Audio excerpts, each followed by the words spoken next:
పేరు Neelakanta Reddy, director IPM అంటే food safety. Sir చెప్పినట్టు ఈరోజు ఒక వీడియో కాన్ఫరెన్స్ తీసుకోవడం జరిగింది. రాష్ట్రంలో ఉన్నటువంటి అసిస్టెంట్ ఫుడ్ కంట్రోల్ ఏఎఫ్సీస్, తర్వాత ఎఫ్ఎస్ఓస్, జిఎఫ్ఐస్తో. సో మాకు ఇంచుమించు ఒక 60 చిల్లర దాకా ఉన్నారు స్టాఫ్. సో ఒక 500 వరకు ఒక స్పెషల్ డ్రైవ్ ద్వారా రేపటి నుంచి ఈ నెలాఖరు వరకు ఒక స్పెషల్ డ్రైవ్ కండక్ట్ చేస్తూ రాష్ట్రం మొత్తం మీద అంటే ఎక్కడెక్కడైతే ఈ పాల వ్యాపారస్తులు ఉన్నారు, అంటే రీటైల్ మిల్క్ దగ్గర నుంచి హోల్సేలర్ వరకు, తర్వాత పాల ఉత్పత్తులు వ్యాపారాలు చేసే అందరినీ కూడా అంటే శాంపుల్స్ తీసుకోవడం ఒకటి. ఇంతకుముందు మీరు అన్నట్టు ఇంకా రాష్ట్రంలో చాలా మటుకు రిజిస్ట్రేషన్ కానీ లైసెన్సులు కానీ తీసుకున్నటువంటి ఈ పాల వ్యాపారంలో ఉన్నటువంటి ఎఫ్బిఓస్ అంటే ఫుడ్ బిజినెస్ ఆపరేటర్స్ అంటాము.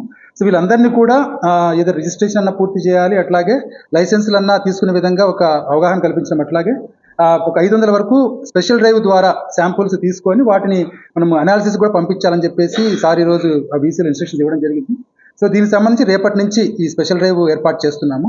సో ఎక్కడెక్కడైతే మనకు ఈ ఎన్ఏబిల్ అక్రెడిటెడ్ ల్యాబ్స్ ఉన్నాయో ఆ ల్యాబ్స్ పంపడము, సో తద్వారా వచ్చినటువంటి రిజల్ట్స్ని బట్టి తర్వాత మనం ఎట్లాంటి అంటే అవగాహన కావచ్చు, లేకపోతే చర్యలు తీసుకోవాలనేది కూడా చేయడం జరుగుతుంది. అంటే మీరు తెలియజేసినట్టు సిబ్బంది కొరత అయితే ఉంది. ఇప్పుడు గౌరవ ముఖ్యమంత్రి గారు కూడా ఏంటంటే ఒక 3 నెలల క్రితం ఒక 150 మందిని సిబ్బందిని కూడా మీరు రిక్రూట్ చేసుకోండి అని చెప్పేసి ఇన్స్ట్రక్షన్స్ కూడా ఇవ్వడం జరిగింది. దానికి సంబంధించి కూడా ఇప్పటికే ప్రాసెస్ స్టార్ట్ అయింది. కమిషనర్ గారి ద్వారా గవర్నమెంట్ కూడా పంపించడం జరిగింది.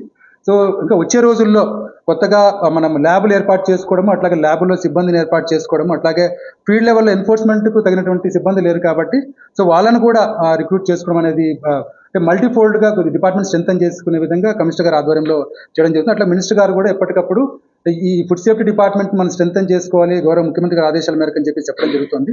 సో ల్యాబ్స్ ఎస్టాబ్లిష్మెంట్ ఒకటి, స్టాఫ్ రిక్రూట్మెంట్ ఒకటి, అట్లాగే ఈ ఫీల్డ్ లెవెల్లో కూడా ప్రతి క్షేత్రస్థాయి సిబ్బంది కూడా ప్రతి నెల కూడా వాళ్ళకు టార్గెట్స్ ఉన్నాయి. ప్రతి నెల ఎన్ని శాంపుల్స్ తీయాలి, సో మిల్క్ కావచ్చు, ఆయిల్స్ కావచ్చు, ఏవైతే కల్తీకి ఆస్కారం ఉన్నటువంటి ఎక్కువ అవకాశం ఉన్నటువంటి పదార్థాలు ఉన్నాయి, కుక్డ్ ఫుడ్ కావచ్చు, పెరిషబుల్స్ కావచ్చు, ఇట్లాగా ఏవైతే వాళ్ళకి మంత్లీ టార్గెట్స్ ఉన్నాయో వాటికి సంబంధించి ఆ పర్యవేక్షణ మేము స్టిక్ చేస్తూ ఉన్నాము. అట్లాగే కమిషనర్ గారి ఆదేశాల మేరకు వచ్చే 3-4 నెలల్లో కాస్త ఫీల్డ్ లెవెల్లో కూడా వీళ్ళ ప్రెజెన్స్ కనిపించే విధంగా అన్ని చర్యలు తీసుకోవడం జరుగుతుంది.